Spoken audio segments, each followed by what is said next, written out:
Olá pessoal, professor Delvaney aqui. Então, neste vídeo serão discutidos os principais conceitos que envolvem contadores, certo? E nós vamos dar uma atenção especial aos contadores assíncronos.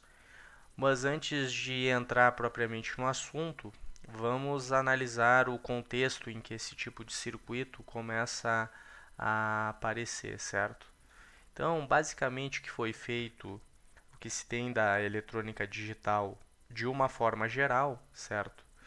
São circuitos que funcionam segundo uma lógica. E aqui eu vou representar essa gama de circuitos por esse bloco, tá? E por esse tipo de circuito, nós podemos considerar os combinacionais como sendo porta lógica E, porta lógica OU, multiplexador e, bom, pode ser o somador também, tá? E assim por diante. Bom, observem que aqui ele não está totalmente definido, mas se a gente observar os circuitos que eu acabei de desenhar, o que é que eles têm em comum? Eles são circuitos combinacionais, tá? Então, o que seriam os circuitos combinacionais? São circuitos cuja saída depende da entrada. Combinacionais. Agora sim.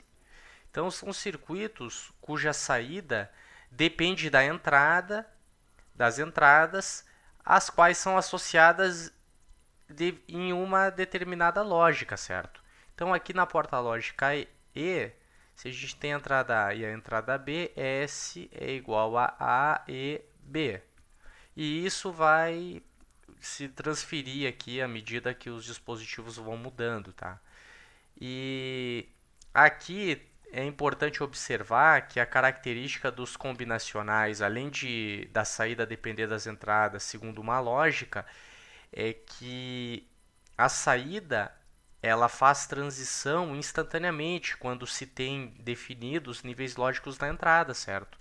Então, se a gente observar como exemplo aqui a porta lógica E, se A for zero e B for zero, a saída é igual a zero. E isso é muito rápido, tá? O tempo que vai levar para fazer essa transição é o tempo de subida ou descida mais atraso de propagação. Então, não tem nenhum atraso, não tem nada muito crítico aqui, tá? E todos esses circuitos, eles vão ter o mesmo comportamento, tá? Aqui no somador, se dois números binários forem associados nas entradas do somador, ele vai produzir na saída a soma desses números. E isso vai ser muito rápido, tá? Então, basicamente, essa dependência da saída com as entradas somente é a característica marcante da lógica que usa os circuitos combinacionais, ok? E aí tem uma outra categoria de circuitos que em outros vídeos foram exploradas, tá? Ela é bem explorada na literatura e muito importante, que são os circuitos sequenciais, tá? E aí eu já vou colocar eles aqui dentro de um bloco genérico, certo?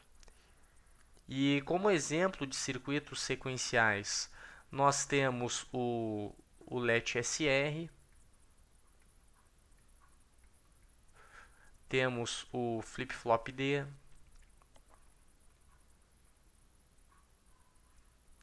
temos o flip-flop JK, e aí para diferenciar eu vou colocar aqui que a borda dele é complementar, tá? Que ele é ativo baixo.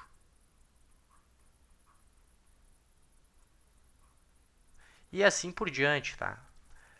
Então, com relação ao primeiro, qual é a principal diferença? A principal diferença a gente pode evidenciar se a gente observar a tabela verdade do flip-flop D. Então nós temos o D e nós temos o Q, não precisa o complementar de Q, tá? E aí nós temos o sinal de clock que eu vou simbolizar por C. Então a gente considera uma borda de subida. Se aqui for 0, aqui é 0. Se aqui for 1, aqui é 1, certo? E se essa borda deixar de acontecer, isso aqui não vai funcionar, tá? Ou seja, aí eu vou colocar aqui embaixo a ausência da borda, por exemplo, uma borda de descida aqui, tá? Que equivale a não ter borda, porque esse aqui é borda de subida, não vai fazer transição. Independente do que tem em D, a saída permanece inalterada. Bom, e se a gente considerar aqui o JK, então, J, K e Q, ele vai ter um comportamento similar e aí a gente vai dar ênfase para esse estado aqui, ó. O que acontece nesse estado? Saída permanece inalterada. Então, os circuitos sequenciais, eles já têm essa função aqui, tá? Que realmente vai ser diferente dos circuitos combinacionais, que é o denominado efeito de memória, tá?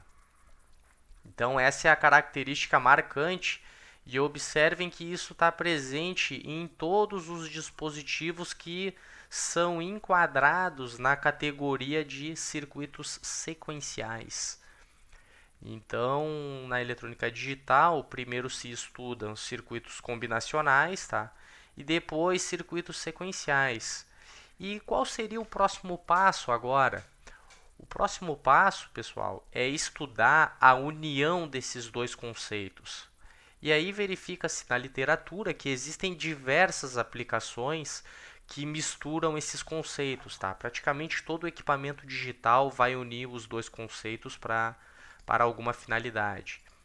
Então é nesse contexto que a gente vai fazer uma primeira associação desses dois grupos, tá? Então a primeira eu vou desenhar, a segunda eu vou copiar o desenho. Então a gente tem a lógica combinacional, que são os circuitos que foram ilustrados ali como exemplo. E aí nós temos esses circuitos sequenciais, que aqui a gente vai usar um nome memória, tá? Então o que vai acontecer aqui? Uma categoria de circuitos bem importante dentro dessa configuração que usa tanto o circuito combinacional quanto memória, ela opera da seguinte forma. Então, os dados, eles fazem esse tipo de caminho aqui, ó. Certo? Eu vou colocar uma... Opa, ficou muito ruim. Deixa eu arrumar aqui.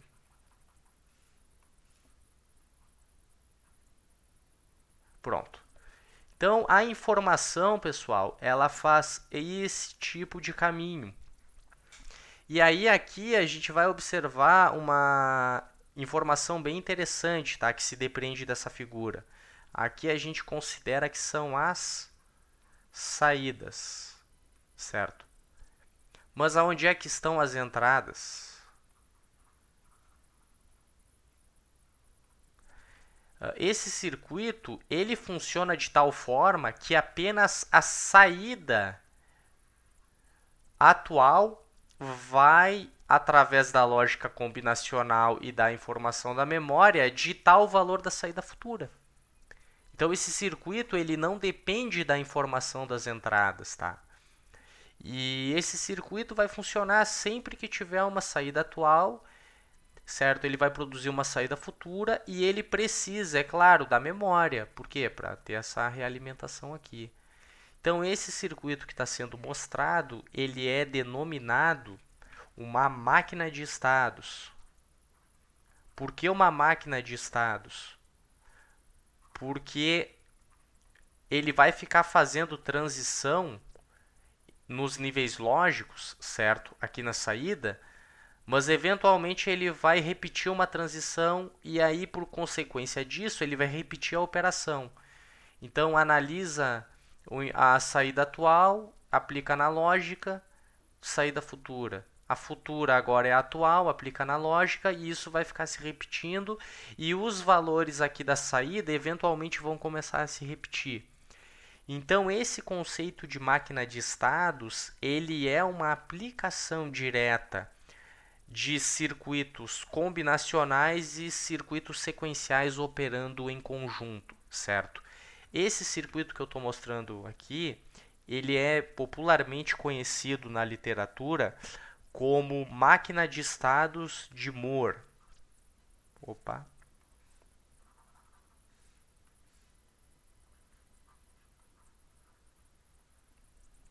Então, esse acadêmico pesquisador foi quem concebeu aqui esse conceito, certo?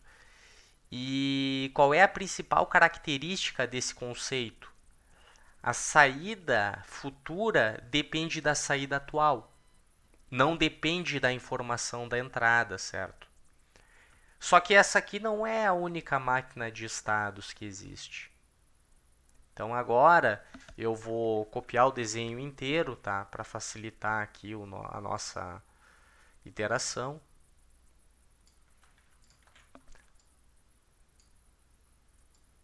Então tá aqui.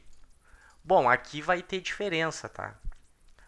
Observem que se a gente negligenciar a entrada e a gente trocar a saída para cá, ó, para esse ponto, nós temos a máquina de Moore. Só que esse circuito aqui tá bem diferente, tá? Por quê? Primeiro, acabei de mostrar, a saída ela não depende só da informação que está na memória. Agora ela depende da informação que está na entrada também. Então existe uma dependência da entrada e uma dependência do que tem na memória, certo? Então essa máquina de estados é denominada máquina de Mealy, certo? Então foi o pesquisador que chegou nessa estrutura aqui, certo? A característica dela depende da entrada, depende também, tá? Então vou colocar aqui, ó, depende também da entrada, certo? E basicamente ela vai fazer a mesma coisa que a outra. Só que vão existir algumas particularidades aqui na transição por estados que ela vai fazer. Nesse contexto, pessoal, de máquinas de estado, desse tipo de estrutura, é que nós vamos estudar circuitos que utilizam agora tanto lógica sequencial quanto lógica combinacional. Existe pelo menos dois tipos de circuitos, tá? Que empregam os dois conceitos. O primeiro circuito, ele se refere aos registradores, tá? Então, se a gente observar aqui, considerando flip-flop D, três pontinhos, esses registradores eles vão começar a incorporar portas lógicas para incorporar neles funções de fluxo de dado nesse sentido ou nesse sentido, certo? Então o circuito vai ficando maior.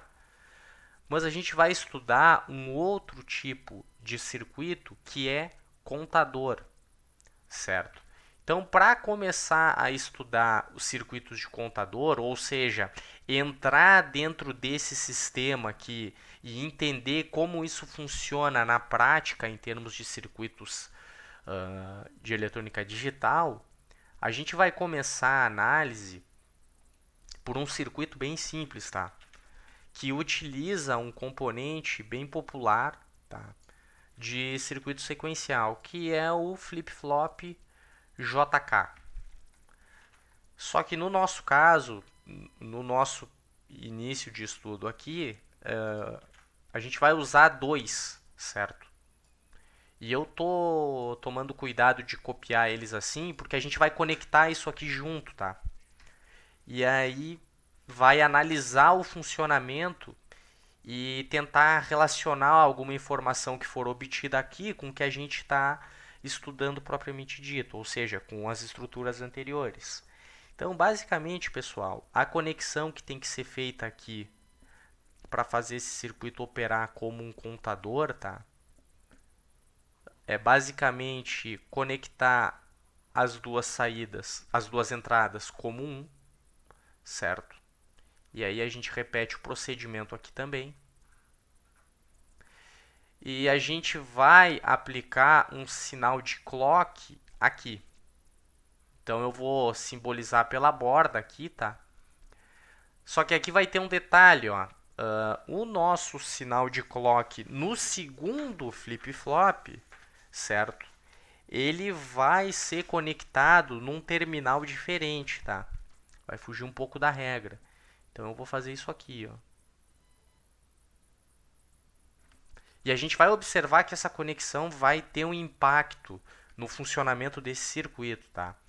Bom, o que eu estou fazendo com as saídas? Nada, tá? Q0 continua sendo Q0, Q1 continua sendo Q1.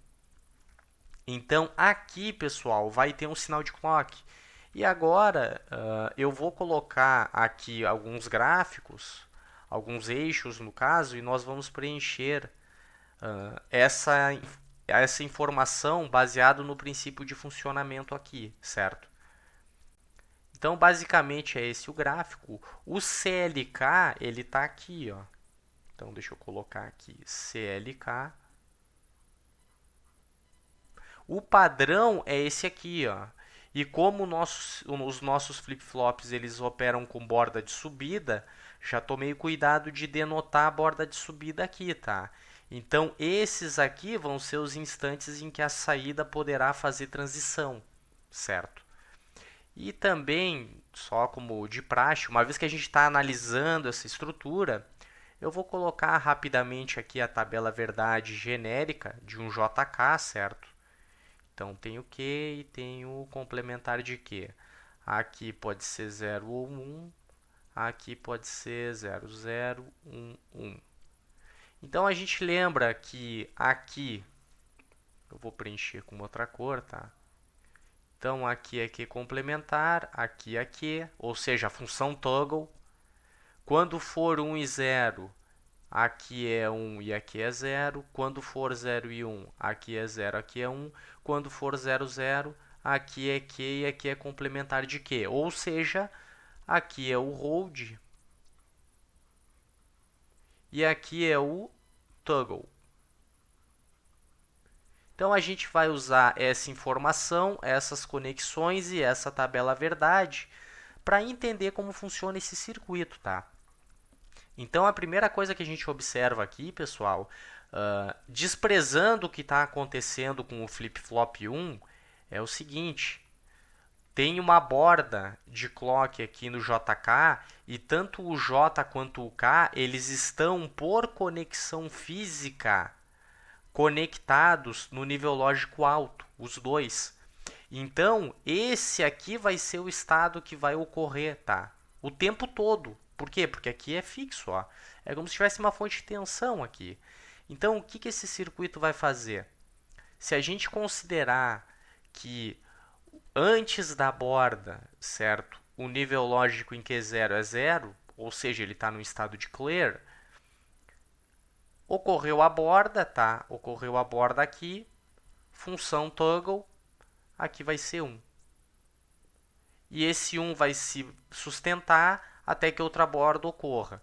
Ocorreu outra borda, toggle, 0. Aqui, 1. Aqui, 0.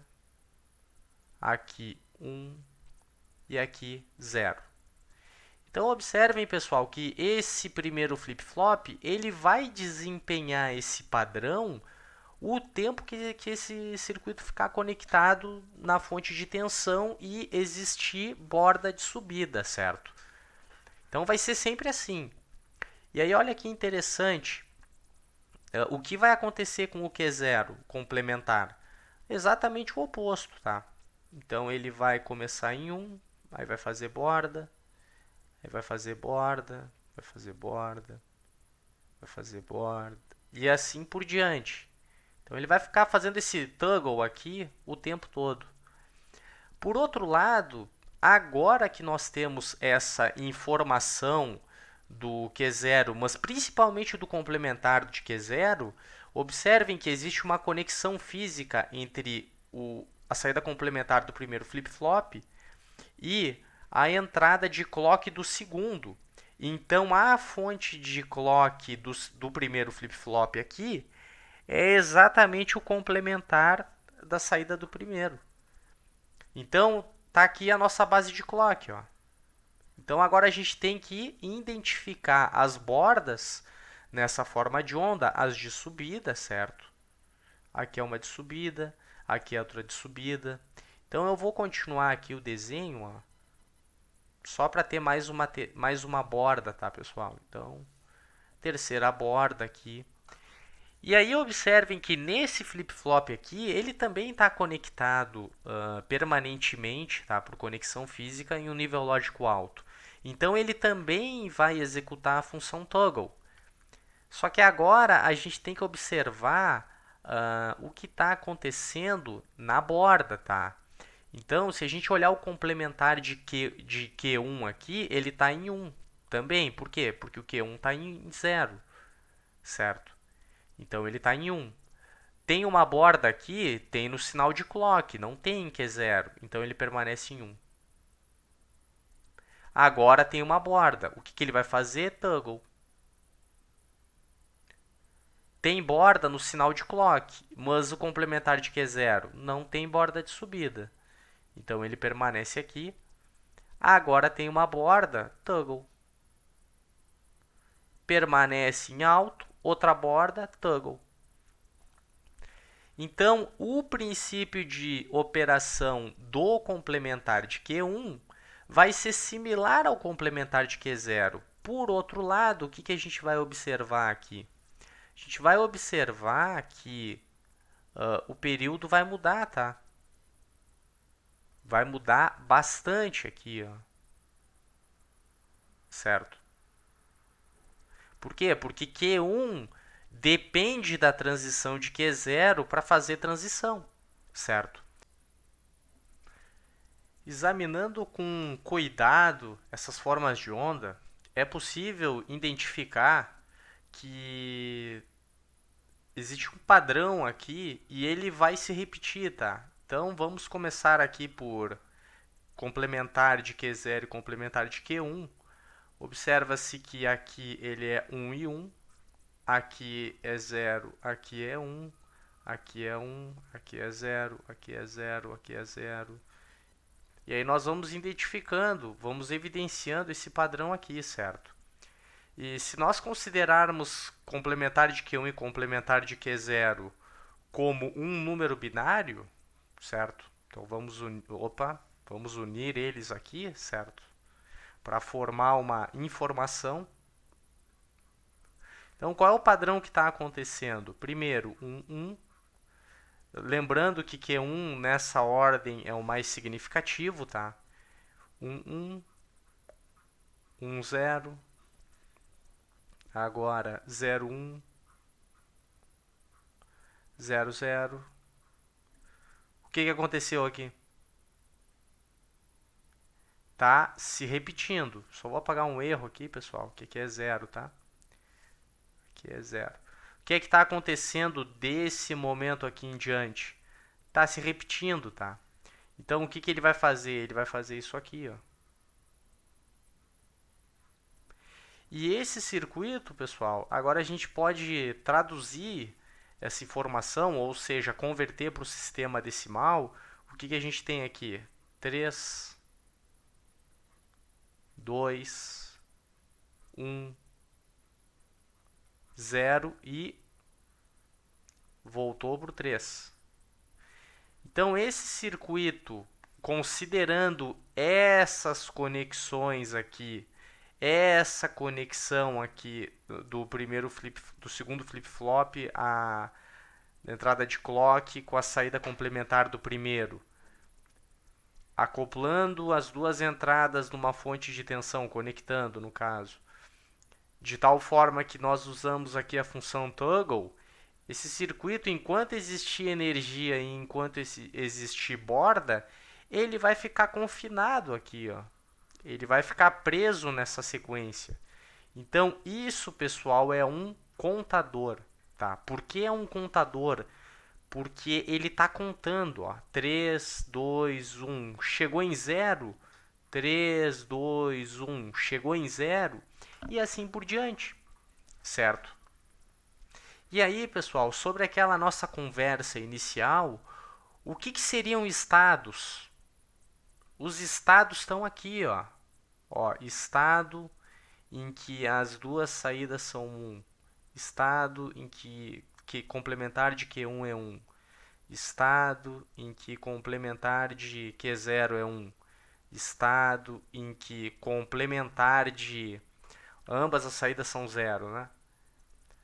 E o que está acontecendo, ou seja, o que é que está desencadeando essa mudança de estados? A borda.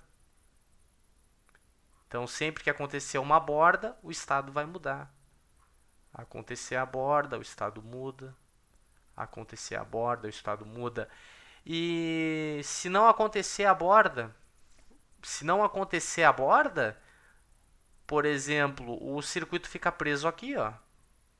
Ele fica numa condição em que Q1 é igual a 1 e Q0 é igual a 1, certo?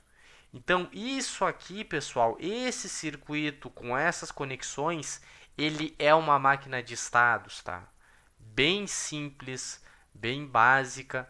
Só que a gente usa ele como contador. Por que contador?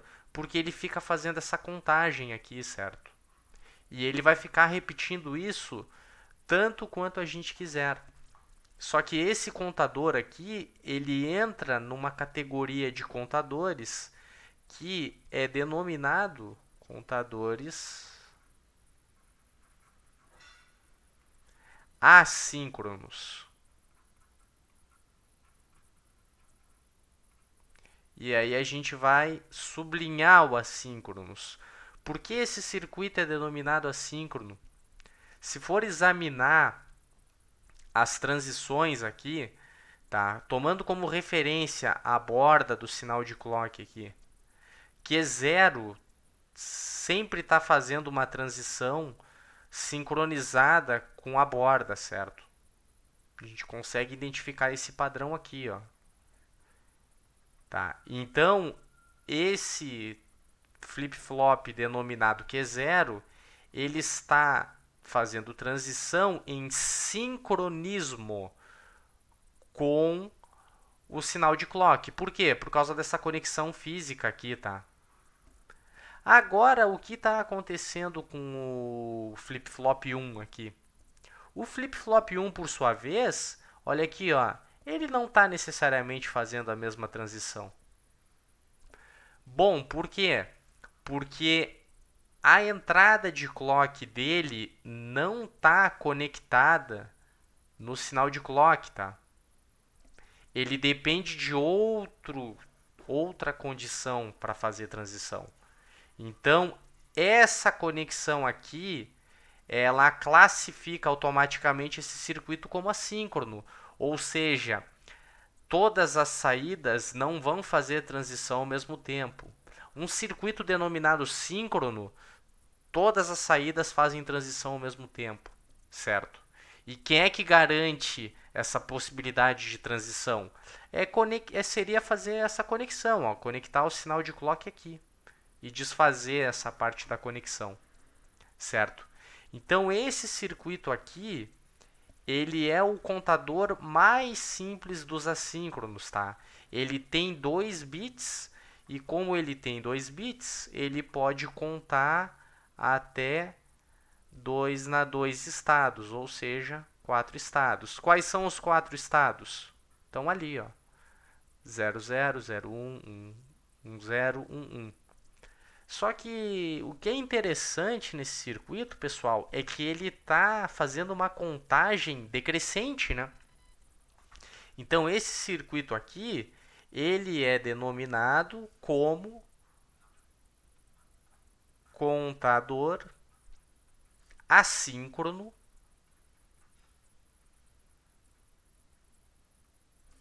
decrescente. Por que ele é decrescente? Porque nós estamos observando o que está acontecendo com complementar de Q1 e complementar de Q0. Agora, se por outro lado a gente observar o que está acontecendo em Q0 e Q1, esse contador passa a operar como crescente. Então, basicamente, vai depender de quais saídas o projetista vai utilizar no que vem depois do circuito, tá? Então, esse circuito aqui, ele tem a capacidade de fazer essa contagem, certo? E ela pode ser tanto crescente quanto decrescente, ok? Então, agora nós vamos utilizar esse conceito para tentar interpretar o que vai acontecer quando nós utilizamos 3 flip-flops, tá? Então, agora a gente vai conectar 3 e eu já vou tomar a liberdade de copiar os 3, tá? Mas as conexões elas vão ser feitas aqui na lousa. Então tá aqui os 3 flip-flops. E aí qual a conexão que a gente vai fazer? A mesma que o anterior, tá? Vai conectar aqui. Vai conectar aqui. Vai conectar aqui. Aqui é um, aqui é um, aqui é um.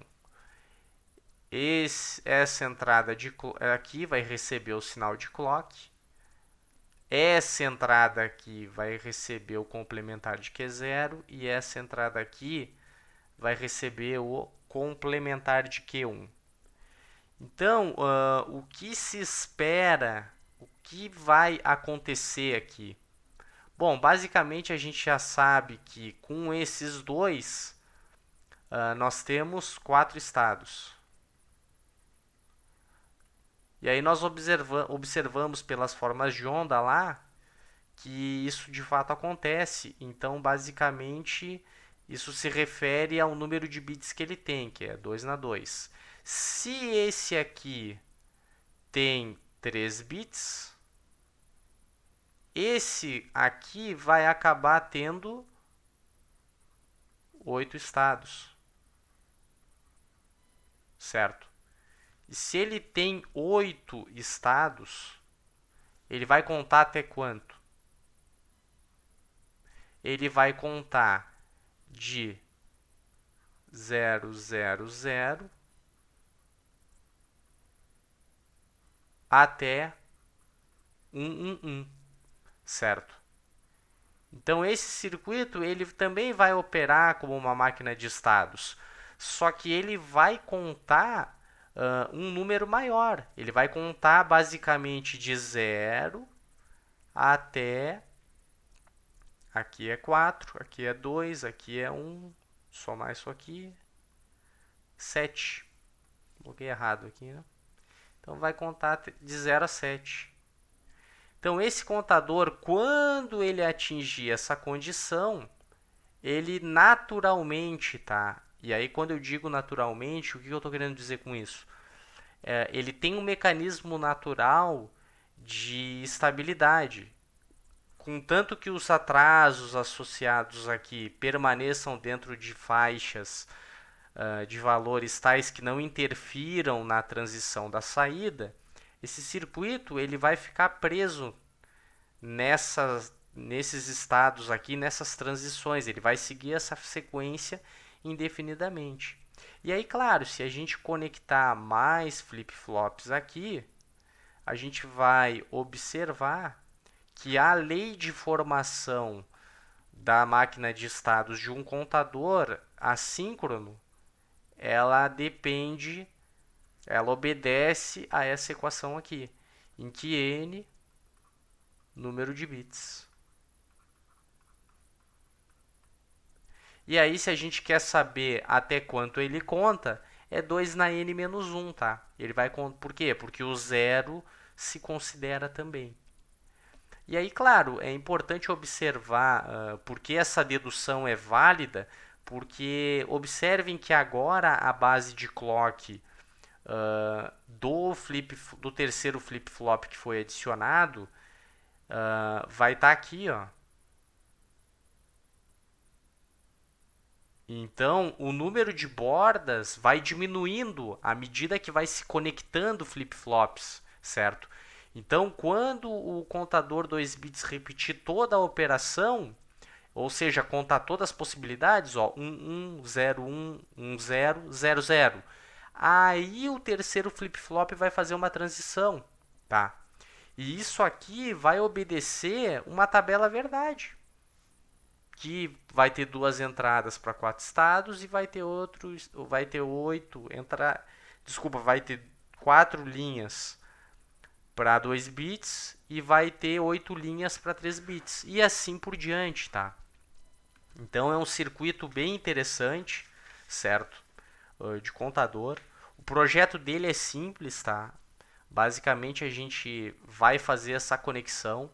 Podia ter feito com flip-flop D, podia, mas o número de portas lógicas para criar esse padrão de toggle deixa ele maior, tá? Então se costuma fazer com o JK, certo?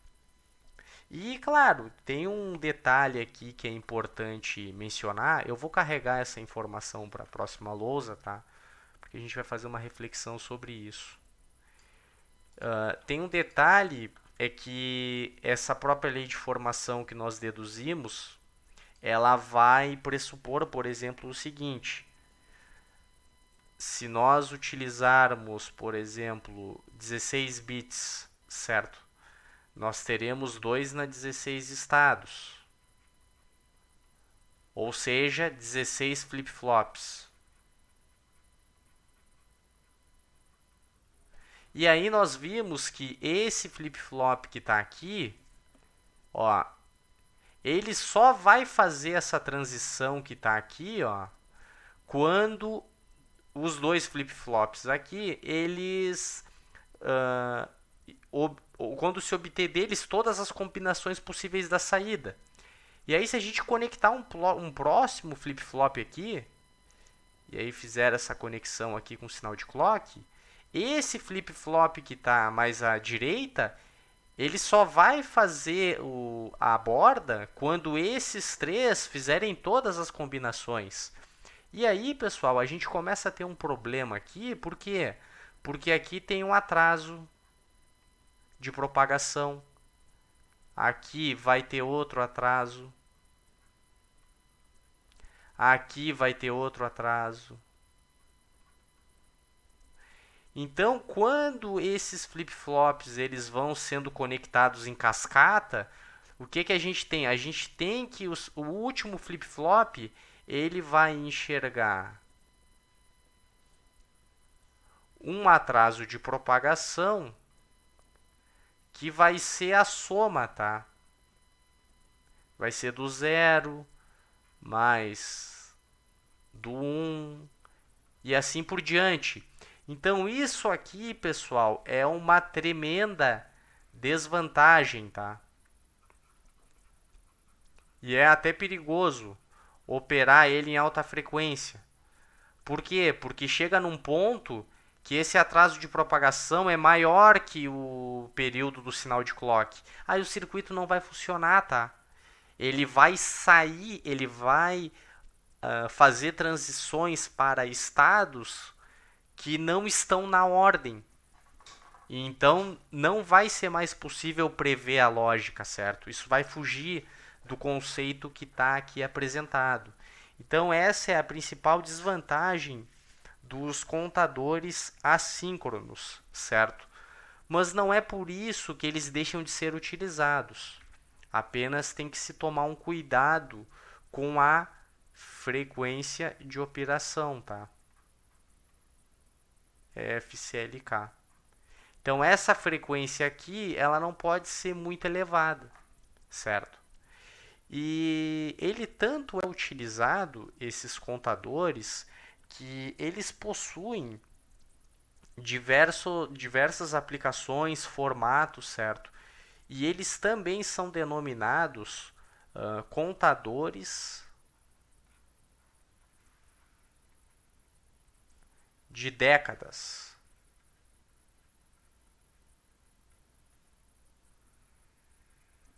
Bom, o que pressupõe esse década? Esse década, ele pressupõe o seguinte: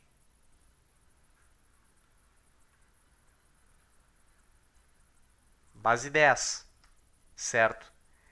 Então, trata-se de um contador que ele vai contar até um determinado número e vai reiniciar a contagem. E aí a gente vai tentar ilustrar esse conceito, tá? Tentar entender como isso aí funciona. E aí eu vou tomar a liberdade de aumentar o número de bits que a gente está usando para tornar esse conceito aqui mais evidente, tá? Então, observem que para contar até 10 tem que ter 4 bits, tá? E nesse sentido, o que seria o nosso 10 em binário? O nosso 10 é 1010. Tá? Se a gente converter binário para decimal, o resultado é 10. Só que aqui no conceito de contadores, quando a gente está dizendo que ele é um contador de década, a gente quer dizer o seguinte, que ele vai ter o estado 0000, certo? Até o estado 1001. Bom, porque ele não vai até 10 então? Porque o zero conta, tá? Então ele vai contar de 0 a 9. Certo? Só que observem que do jeito que a gente fez o circuito, ó, vamos recorrer aqui ao anterior, do jeito que a gente projetou esse circuito, ele vai contar, tá? Até a última combinação possível. Então aqui em 4 bits, ele contou todas as possibilidades da tabela verdade, tá? Então, se a gente tem 4 bits aqui, certo? Ele não vai parar em 9, tá? O contador, ele vai contar de 0000, vai passar por todos os estados até 1111. A questão é como fazer até 1001. Qual é a resposta? A resposta, pessoal, está no clear. Tem que interromper a contagem. Ok? Então, basicamente, pessoal, a gente precisa interromper essa contagem utilizando o clear.